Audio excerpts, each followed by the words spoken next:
Alright, welcome to part 1 of tips and tricks on production. Today's lesson will be on drum loops and how I make them. So the beat we'll be going over today is this one.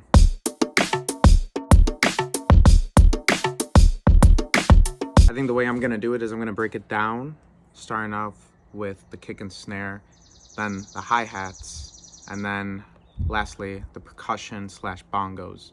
Alright, so tip number 1 is to start all of your drum loops with the kick and snare placements. So here's the kick and snare pattern for this beat.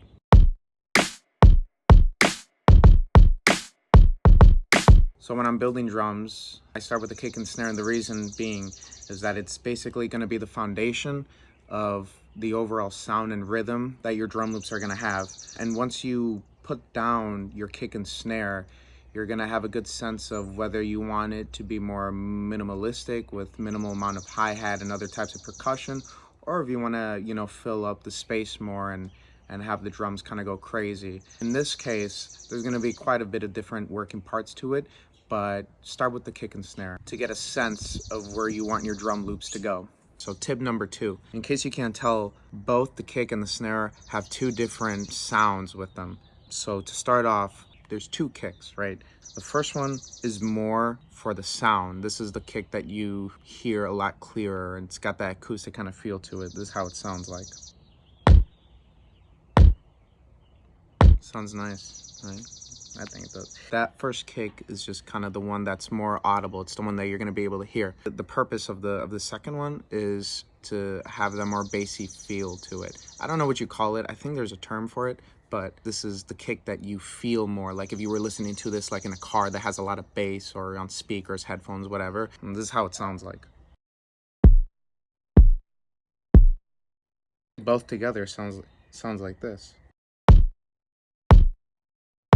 Same thing with the snare.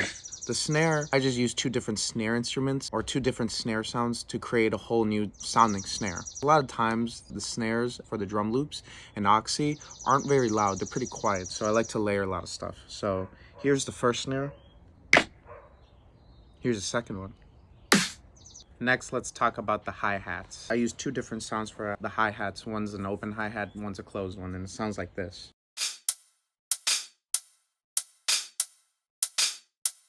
That's pretty much it. Tip number 3, wherever the open hi-hat is on the drum loop, I add the kick. It just sounds cool. I don't know how to explain it, but I think it's because I'm a drummer, and this is something that drummers do when playing an actual drum set, and this is how it sounds like.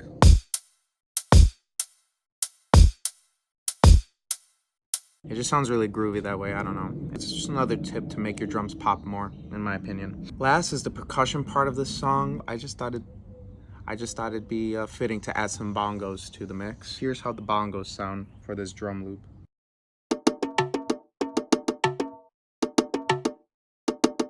A tip for this is that I would add different velocities, really for a lot of things, but in this particular case for bongos, I think it's really important to have different velocities because it just kind of gives it a more natural feel, as if someone was actually playing the bongos. Thank you for watching my first tutorial / tips, tricks on music production. Tune into my next video.